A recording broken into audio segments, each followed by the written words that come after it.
என்ன மோசமான பையன்! அவனை உதைக்க வேண்டியதுதான். மற்ற பையன்களோடு அவன் சண்டை போடுவது பற்றியும் அதிகம் கேள்விப்பட்டிருக்கிறேன். அவனை கூப்பிடு உடனே. மோகன்! ஏய் மோகன்! தலைமை ஆசிரியர் தன் பியூனை கூப்பிட்டார். அவர் குரலின் வெடிப்பை கேட்ட தலைமை ஆசிரியர் வெகு கோபமாக இருக்கிறார் என மோகன் புரிந்து கொண்டான். உள்ளே விரைந்து, என்ன ஐயா என்று பணிவுடன் கேட்டான். சீக்கிரம் போய் 5ஆம் வகுப்பு தபனை கூட்டி வா என்று அவர் கட்டளையிட்டார். தபன் புதுமணி கிராமத்தின் குமாஸ்தாவான ரத்தனின் 2வது மகன். தோற்றத்தில் மெலிந்திருப்பினும் பலசாலி, சற்று கருப்பு நிறம், ஒளி நிறைந்த கண்கள் கொண்டவன். படிப்பில் கெட்டி, ஆனால் வீட்டிலும் வெளியிலும் சதா ஏதாவது விஷமத்தன்மங்கள் செய்து வம்பில் சிக்கிக்கொள்வான். அவனாக வலிய சண்டைக்கு போக மாட்டான். ஆனால் யாராவது அவனை வம்புக்கு இழுத்தால் பதிலடி கொடுக்க அவன் தயங்குவதில்லை. தன் வயது பையன்களிடையே அவனே தலைவன். அவர்களுக்காக பரிந்து அடிதடியில் இறங்க அவன் எப்பவும் தயாராக இருந்தான். அவன் பிரபலமானவன். அவன் சகாக்கள் அவனை மதித்தார்கள். கிராமத்தின் ஆரம்ப பள்ளியில் கற்று முடிந்ததும் தபன் 15 மைல்களுக்கு அப்பால் உள்ள உயர்நிலைப் பள்ளிக்கு போனான். தன் மாமாவுடன் 1 வருடம் தங்கியிருந்தான். மீண்டும் ஊருக்கு வந்து அவன் ஞானபீடம் உயர்நிலைப் பள்ளியில் படிக்கிறான். ஊரிலிருந்து 1½ மைல் தூரத்தில் இருக்கிறது அது. அவன் ஞானபீடத்தில் சேர்ந்து 1 மாதம்தான் ஆகிறது. அதற்குள் அவன் மீது ஒரு குற்றச்சாட்டு வந்துவிட்டது. புதுமணி கிராமத்தின் கடைக்காரன் ஹரன் தலைமை ஆசிரியரிடம் முறையிட்டான். தபனும் பல சிறுவர்களும் சேர்ந்து முன்தினம் மாலையில் அவன் தவறு எதுவும் செய்யவில்லை, தபன்தான் அக்கும்பலுக்கு தலைவன் என்று கூறினான். தபன் பியூனுடன் வந்து சேர்ந்தான். தலைமை ஆசிரியரை பயத்துடன் அவர் பிரம்பை ஆட்டியவாறு, நீதானே தபன் என்று அதட்டினார். ஆமாம் சார் என்று தபன் பணிவுடன் சொன்னான். கடைக்காரனை காட்டி, இவரை உனக்கு தெரியுமா என்று தலைமை ஆசிரியர் கேட்டார். தெரியும் சார், எங்கள் ஊர் கடைக்காரன். சரி, நேற்று மாலை நீயும் உன் நண்பர்களும் கூடி இவன் கடை மீது கல்லெறிந்தது உண்மைதானா? ஆமாம் சார், நானும் ரத்தினமும் மற்றும் சிலரும் இவன் கடை மீது கல் வீசியது உண்மைதான். ஏன் ஏன் அப்படி செய்தாய் சொல்லு என்று தலைமை ஆசிரியர் முழங்கினார். ஐயா, இவன் ஏய்க்கிறான். அதிக விலை வாங்கி கொண்டு சாமான்களை கூறவாய் தருகிறான். மேலும் இவன் புதுரக தாழ்பை ஒன்றை உபயோகிக்கிறான். அதன் அடியில் கனத்த தாள்கள் ஒட்டி இருக்கின்றன. நேற்று முன்தினம் நாங்கள் இவனிடம் 1 கிலோ பருப்பு வாங்கினோம். வீட்டில் அதை நிறுத்த போது 800 கிராம் தான் இருந்தது. பையில் இருந்த தாள் 50 கிராம் கனம் இருந்தது. 150 கிராமுக்கு நிறுவையில் கள்ளத்தனம் செய்திருக்கிறான். இது ஊர் முழுவதும் தெரிந்த விஷயம். நேற்று இதை நான் இவனிடம் கேட்டேன். இவன் ஏசி என்னை வெளியே துரத்தினான். அதனால்தான் நானும் மற்றவர்கள் இவன் கடை மீது கல்லெறிந்தோம். தலைமை ஆசிரியர் கடைக்காரனை நோக்கினார். அவன் முகம் சிவந்திருந்தது. தலைமை ஆசிரியர் சிறிது நேரம் யோசித்தார். பிறகு தபன் பக்கம் திரும்பி, அப்படி இருந்தாலும் நீ செய்தது சரியல்ல. பிறர் பொருளை சேதப்படுத்துவது தவறு. கடைக்காரன் ஏமாற்றினால் அதை கவனிக்க வேண்டியது அரசு அல்லது ஊர் பஞ்சாயத்தின் பொறுப்பு ஆகும். அது உன் வேலை இல்லை. கையை நீட்டு என்றார். தபனுக்கு பிரம்பினால் 5 அடிகள் கிடைத்தன. அவன் வகுப்புக்கு திரும்பதும் சக மாணவர்கள் அவனை ஓரக்கண்ணால் பார்த்து கேலியாய் சிரித்தார்கள். சில தினங்களுக்கு பிறகு இன்னொரு சம்பவம் நடந்தது. அவ்வட்டாரத்தில் தொல்லை கொடுத்து வந்த ஒரு முரட்டுக்காலை சம்பந்தப்பட்டது அது. அது பல பேரை முட்டி தள்ளி இருந்தது. யாராவது கம்புடன் அதை நெருங்கினால் அது அவர்களை தாக்கும். அதை கண்டு அனைவரும் பயந்தனர். அந்த காளையின் மூர்க்கத்தனம் தபனின் வீரத்தை தூண்டியது. இரு தடிமாடே, நான் உன்னை அடக்குகிறேன் என்று அவன் முனகினான். பள்ளி இடைவெளியின் போது அவன் ஒரு கம்பு துண்டு கயிறும் எடுத்துக்கொண்டு மெதுவாக காளையை அணுகினான். காத்து நின்று சரியான சமயம் பார்த்து அவன் முதுகு மேல் தாவி ஏறினான். குதிரைக்கு கடிவாளம் மாட்டுவது போல காளை திடுகிட்டு திகைத்தது. தன் முதுகு மேல் இருந்த கனத்தை உணர்ந்ததும் அது கால்களை உதைக்கவும் துள்ளி குதிக்கவும் தொடங்கியது. தொல்லை தருபவனை உதறி தள்ளலாம் என எண்ணி வேகமாய் பாய்ந்து ஓடியது. இதற்குள் பள்ளி இடைவெளி முடிந்தது.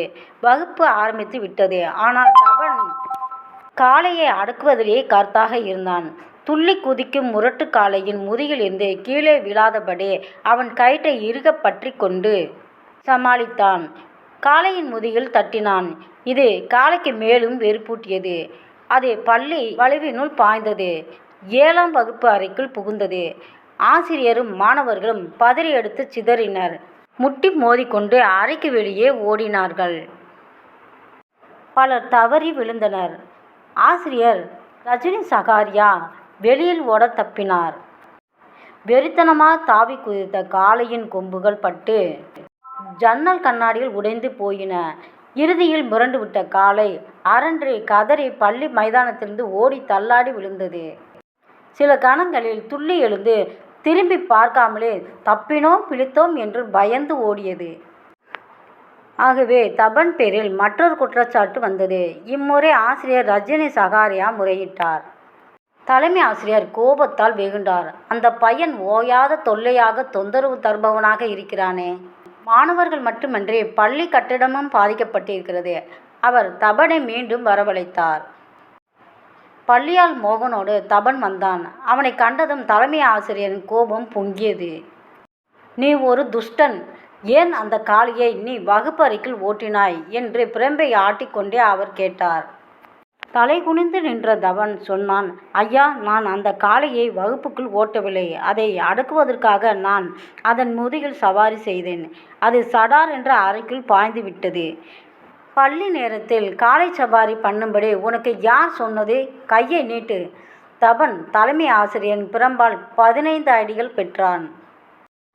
அவன் சக மாணவர்கள் மீண்டும் சிரித்து கேலி செய்தார்கள். பள்ளிக்கூடத்தின் கெட்ட பெயர் என்ற பட்டம் அவனுக்கு கிடைத்தது. வெகு சீக்கிரமே பள்ளியில் ஒரு சுற்றறிக்கை விடப்பட்டது. அது கூறியது, 5ஆம் வகுப்பு தவன் 7ஆம் வகுப்பினுள் ஒரு காளையை ஓட்டி ஆசிரியரையும் மாணவரையும் நிலைகுலைய செய்வதற்காகவும் கண்ணாடிகளை உடைத்ததற்காகவும் 15 பிரம்படிகள் பட்டான். மேலும் நஷ்டத்திற்கு ஈடுகட்ட ரூபாய் 25 அபதாரம் விதிக்கப்பட்டன. இனியும் இதுபோல் குற்றம் ஏதேனும் செய்தால் தபன் பள்ளியிலிருந்து நீக்கப்படுவான் என்று முடிந்திருந்தது. சில பையன்கள் எச்சில் துப்பும் சாக்கில் வகுப்புகளை விட்டு வெளியே வந்து தபனை நோக்கி பழிப்பு காட்டினர். அதே தினம் மாலை தலைமை ஆசிரியர் வீடு திரும்பி தேநீர் பருகிவிட்டு உலா கிளம்பினார். இது அவரது தினசரி பழக்கம். அவர் திரும்பிக் கொண்டிருந்த போது இருள் கவிழ்ந்தது. அவ்வேளையில் பள்ளியில் கெட்ட பையனை அவர் பார்த்தார். ஒரு பிச்சைக்காரியின் கையை அவன் பட்டியிருந்தான். அவளது பிச்சை கூடையை தன் தலையில் சுமந்து வந்தான். அவனது வகுப்பைச் சேர்ந்த 2 பையன்கள் படிப்பில் முதன்மையான நரேனும் மகேஷும் அவனை கேலி செய்தபடி அருகில் நடந்தார்கள். கிழவிக்கு கடுமையான ஜுரம். அவளால் நடக்கவே முடியவில்லை. அந்நிலையில் கூடையை சுமப்பது எப்படி? கிழவியின் சிரமத்தை கண்ட தவன் அவன் கூடையை தன் தலைமீது வைத்து கொண்டு அவள் கையை பிடித்தபடி, பாட்டி, என்னை பிடித்துக்கொள், நான் உன்னை உன் இடத்திற்கு கூட்டிப் போவேன் என்றான். நரேனும் மகேஷும் தலைமை ஆசிரியை கண்டதும் வணக்கம் தெரிவித்தார்கள்.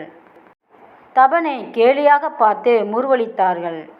தபனின் கெட்ட செயல் ஒன்றை அவரே நேரடியாக பார்த்துவிட்டார் என்ற மகிழ்ச்சி அவர்களுக்கு. ஆசிரியர் கிழவியை விசாரித்தார். தபன் தனக்கு உதவி புரிய முன் வந்ததை அவள் விவரித்தால் குரல் நடுங்க.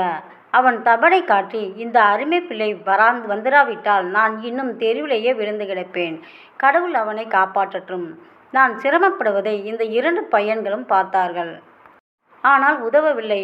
உதவிக்கு வந்த அந்த அருமை பிள்ளையை கேலி செய்து கொண்டிருக்கிறார்கள். தலைமை ஆசிரியர் நரேனியும் மகேஷையும் ஏசி கிழவியை அவள் இடத்தில் கொண்டு விடும்படி அவர் தபனை கேட்டுக்கொண்டார். 2 வாரங்களுக்கு பிறகு ஒரு நாள் தலைமை ஆசிரியர் உலா போய்விட்டு வீடு திரும்பும் வேளை வழியில் முரட்டுக்காலை ஒரு கால் முறிந்து கீழே கிடப்பதையும் அதன் அருகில் தபன் மண்டியிட்டு இருப்பதையும் கண்டார். அவன் காளையின் அடிபட்ட காலுக்கு ஏதோ மருந்து தடவி கட்டி கொண்டிருந்தான். அவன் கண்களில் நீர் வழிந்தது. தலைமை ஆசிரியர் நெருங்கி வந்து நிற்கவும் அவன் திடுக்கிட்டான். கரம் கூப்பி அவனை வணங்கினான். நீ இங்கே என்ன பண்ணுகிறாய் தபன் என்று அவர் கேட்டார். ஐயா, யாரோ சில துஷ்ட பையன்கள் காளையின் காலை முறித்திருக்கிறார்கள். அது ரொம்ப வேதனைப்படுகிறது ஐயா.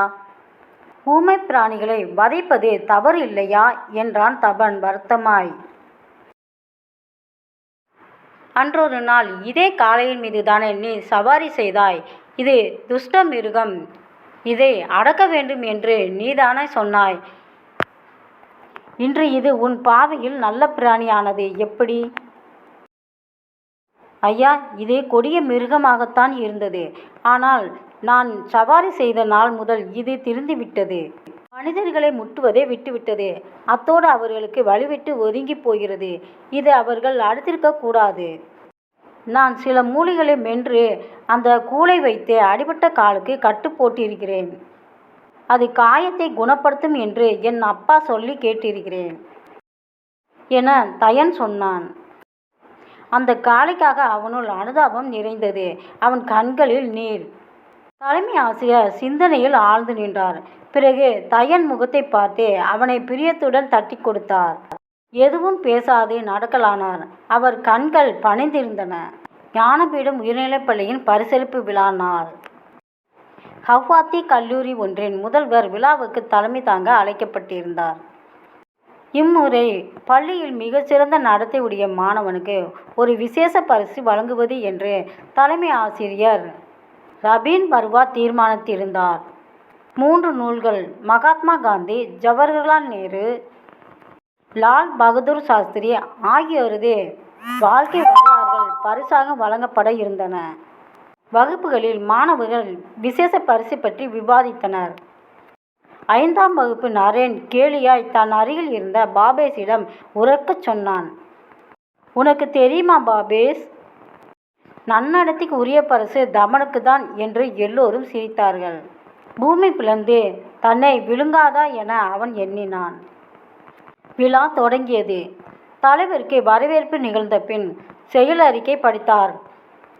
பிறகு இசை, நடனம், களிப்பொழிவுகளை மாணவர்கள் நிகழ்த்தினர். தலைவர் உரை தொடர்ந்தது. மற்றும் சிலர் பேசினர். அடுத்து பரிசுகள் தரப்பட்டன. பரிசு பெற்றவர் முகங்களில் மகிழ்ச்சியும் பெருமையும் பொங்கின. விசேஷ பரிசு அறிவிக்கப்பட்ட அனைவரும் ஆவலோடு காத்திருந்தனர். தலைமை ஆசிரியர் தெரிவித்தார். மாண்புமிக்க தலைவர் அவர்களே, சீமான்களே, சிறந்த பண்புள்ள மாணவருக்கு உரிய விசேஷ பரிசு 5ஆம் வகுப்பைச் சேர்ந்த திரு தபன் ஹசாரிகாவுக்கு அளிக்கப்படும் என்றார். ஆசிரியர்களும் மாணவர்களும் திகைப்படைந்தார்கள். நரேன், பாபேஸ் இருவர் முகங்களும் விசித்திரமாய் மாறின. தபனுக்கு தன் காதுகளை நம்ப முடியவில்லை. எழுந்து சென்று பரிசை பெறுவதற்கு துணிவு வரவில்லை. தலைமை ஆசிரியர் திரும்பவும் அறிவித்தார். தபன் குமார் ஹசாரிகா 5ஆம் வகுப்பு. அவன் தலை சுழன்றது. இது உண்மைதானா? பள்ளியின் கெட்ட பையன் என கருதப்பட்ட அவனுக்கா சிறந்த பண்புக்குரிய பரிசு? தபன் எழுந்தான். தலைவரிடம் போய் வணக்கம் கூறி பரிசை வாங்கினான். வயதான பிச்சைக்காரிக்கு தயன் உதவியதையும் அடிபட்ட காளைக்கு சிகிச்சை செய்ததையும் தலைமை ஆசிரியர் விவரித்தார். அவர் தனது சொந்த பணத்திலிருந்து 5 ரூபாயும் தயனுக்கு அளித்தார். தபனின் கண்களில் ஆனந்த கண்ணீர் ஒளிர்விட்டது. ஃப்ரெண்ட்ஸ், இந்த கதை உங்களுக்கு பிடிச்சிருந்தால் லைக் பண்ணிவிட்டு சப்ஸ்கிரைப் பண்ணிடுங்க. தேங்க்ஸ் ஃபார் வாட்சிங்.